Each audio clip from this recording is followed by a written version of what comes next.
Timeline chart को ज्ञान chart और शेड्यूल चार्ट भी कहा जाता है। इसके ऊपर आज हम एक न्यूमेरिकल सॉल्व करेंगे क्योंकि इसके एग्जाम में आने के चांसेस बहुत ज्यादा है। सबसे पहले हम क्वेश्चन पढ़ते हैं। क्वेश्चन के अंदर हमें एक टेबल दिया गया है। इस टेबल का क्या मतलब है मैं तुम लोग को बाद में बताऊंगा। और क्वेश्चन ये पूछा गया है कि find the project completion time and make a timeline chart.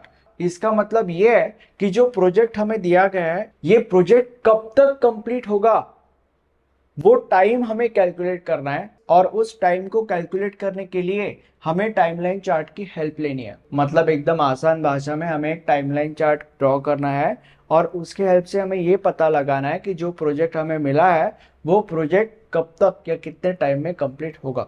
Simple, ठीक है।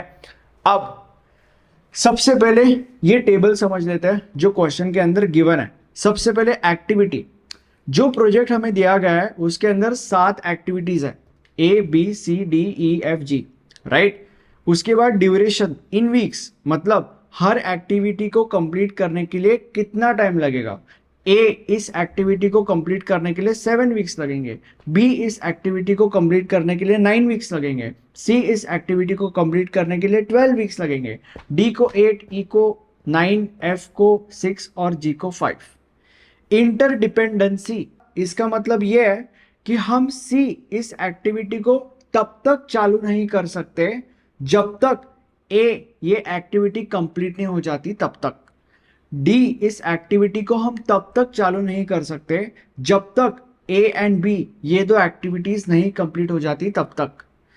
ई इस एक्टिविटी को हम तब तक चालू नहीं कर सकते जब तक डी ये एक्टिविटी नहीं कंप्लीट हो जाती तब तक। डी एक्टिविटी कंप्लीट होने के बाद हम ई को चालू कर सकते हैं। सी एंड ई ये दो एक्टिविटीज कंप्लीट होने के बाद हम एफ को चालू कर सकते हैं। उसके बाद जी इस एक्टिविटी को हम तब तक चालू नहीं कर सकते जब तक ई ये एक्टिविटी कंप्लीट नहीं हो जाती तब तक। ई एक्टिविटी कंप्लीट होने के बाद हम जी को चालू कर सकते हैं। इस टेबल का यह मतलब है, ठीक है। अब इस टेबल के हेल्प से हम इस ज्ञान चार्ट या टाइमलाइन चार्ट या शेड्यूल चार्ट इसको फिल करना चालू कर देते हैं। अब तुम्हारे मन में सवाल आएगा कि हमें कैसे पता चलेगा कि ये जो टेबल है कितना बड़ा बनाना है, कितने रोज देने हैं, कितने कॉलम्स देने हैं, तो उसके लिए when it comes to vertical arrangement जितने एक्टिविटीज है उसके डबल बॉक्सेस हम बनाएंगे। 7 एक्टिविटीज है तो 14 बॉक्सेस बनाएंगे, ठीक है। हर जगह वर्टिकली 14 बॉक्सेस है। And when it comes to horizontal arrangement तो वो हमें नहीं पता।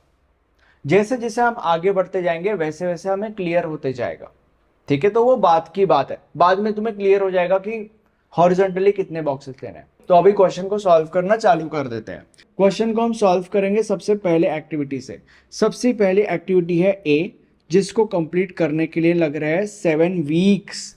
सबसे पहली एक्टिविटी है ए और इसको कंप्लीट करने के लिए लग रहे हैं हमें 7 वीक्स, ठीक है। 1 2 3 4 5 6 एंड 7, ठीक है। मतलब ये आधा डब्बा, मतलब ये 6 और ये 1 7, पहले एक्टिविटी को कंप्लीट करने के लिए 7 वीक्स हमें लग रहा है, राइट। अब जब पहली एक्टिविटी कंप्लीट हो जाएगी तब हम यहां पे ऐसा एक मार्क कर देंगे, इसको हम कहते हैं माइलस्टोन मार्क। जब भी कोई एक्टिविटी कंप्लीट होती है तब हम उसके नीचे एक माइलस्टोन मार्क ड्रॉ करते हैं। इसका मतलब यह है कि ये एक्टिविटी यहां पे खत्म हो चुकी है, right. Next activity is activity B. B जो एक्टिविटी है उसका ड्यूरेशन है 9 वीक्स। तो बी जो एक्टिविटी है उसका ड्यूरेशन है, ये देखो यहां पे 8 कंप्लीट हो गया पूरा और ये आधा 9, तो बी एक्टिविटी चली 9 वीक्स। तो यहां पे हम माइलस्टोन मार्क कर देंगे, ठीक है। Next third activity, that is activity number C. Activity number C जो है उसका ड्यूरेशन 12 वीक्स है, बट यहां पे एक ट्विस्ट है और वो ट्विस्ट ये है कि activity C is interdependent on A, मतलब एक्टिविटी सी को हम तब तक चालू नहीं कर सकते जब तक ए खत्म नहीं हो जाता, तब तक ए खत्म होने के बाद ही हम सी को चालू कर सकते हैं। तो ए जहां पे खत्म होगा उसके बाद ही हम सी को चालू करेंगे, या उसके बाद ही हम सी को चालू कर सकते हैं। तो यहाँ पे ए जो है वो 7 पे खत्म हो रहा है, इसलिए 7 के बाद ही हम सी को चालू कर सकते हैं, और आगे 12 वीक्स। तो 7 + 12 कितना होता है? 7 + 12 होता है 19 मेरे भाई। तो ये और 19 कहाँ पे? ये 18 यहां तक चलेगा, ठीक है। और यहाँ पे हम माइलस्टोन ड्रॉ करेंगे। यहाँ पे हमारा एक्टिविटी नंबर सी खत्म हो चुका है, यहाँ पे स्टार्ट हुआ वहां पे खत्म हो गया, राइट। अब activity number D duration is 8 weeks, but यहाँ पे एक ट्विस्ट है, और वो ट्विस्ट ये है कि एक्टिविटी डी हम तब तक चालू नहीं कर सकते जब तक एक्टिविटी ए और बी खत्म नहीं हो जाता, तब तक। इसका मतलब ये है कि ए और बी खत्म होने के बाद ही हम डी चालू कर सकते हैं।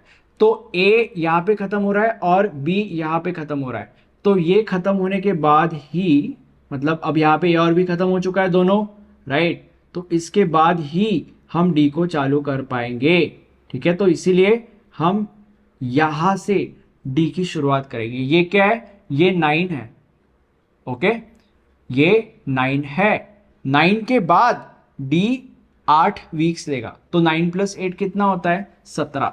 तो ये जाएगा 17 तक। 17 कहाँ पे भाई? ये 17 है,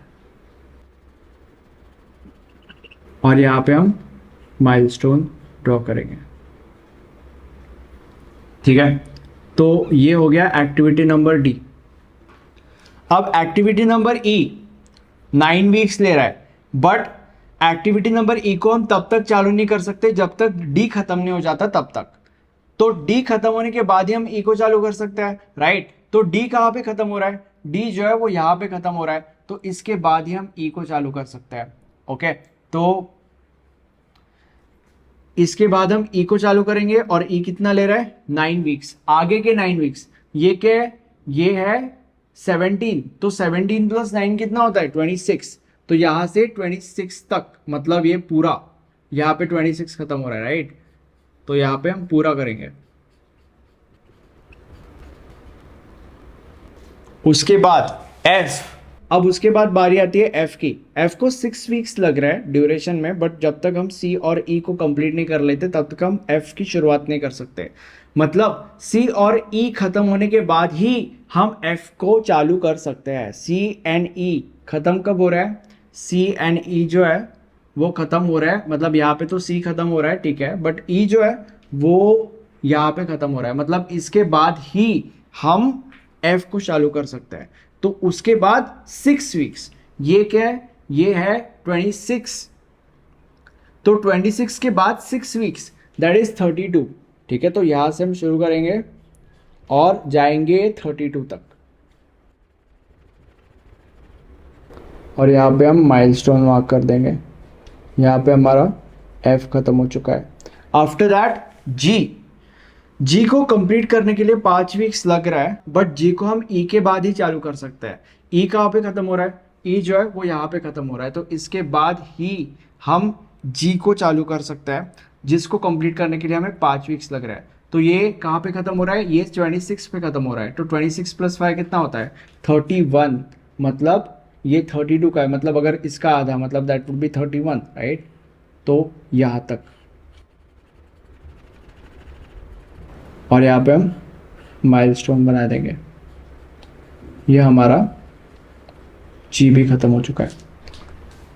ये हमारा पूरा का पूरा ज्ञान chart / timeline chart / schedule chart complete हो चुका है, बट आंसर लिखना बाकी है। आंसर लिखने का एक तरीका होता है। अब तरीका समझने से पहले तुम्हें यह समझने की जरूरत है कि अगर तुम्हें एग्जाम में पूरे के पूरे मार्क्स स्कोर करना है और अल्टीमेटली आपके पॉइंटर्स बढ़ाने हैं, तो ऐसा करने के लिए आपको प्रॉपर तरीके से आंसर्स लिखने पड़ेंगे। और ऐसा करने के लिए आप हमारे नोट्स रेफर कर सकते हो। नोट्स के सारे डिटेल्स नीचे डिस्क्रिप्शन बॉक्स में अवेलेबल है। Now when it comes to answer, तुम्हें यह देखना है कि क्वेश्चन क्या पूछा गया है। क्वेश्चन पूछा गया है find the project completion time and make a timeline chart. Make a timeline chart हम ऑलरेडी मेक कर चुके हैं, ठीक है। अब जो आखिरी चीज बची है वो है प्रोजेक्ट कंप्लीशन टाइम क्या है वो लिखना, ठीक है। तो हमें यह देखना है कि मैक्स टू मैक्स कितना टाइम हमें लगा है। तो मैक्स टू मैक्स वो यहां पे कंप्लीट हुआ है विच इज 32। तो इसका मतलब यह है कि answer is project completion time taken is 32 weeks. ये सारा का सारा वीक्स में ना, वीक्स में हमें पूछा गया है, तो इसीलिए 32 वीक्स मेरे भाई। Thank you so much. Screenshot ले लो।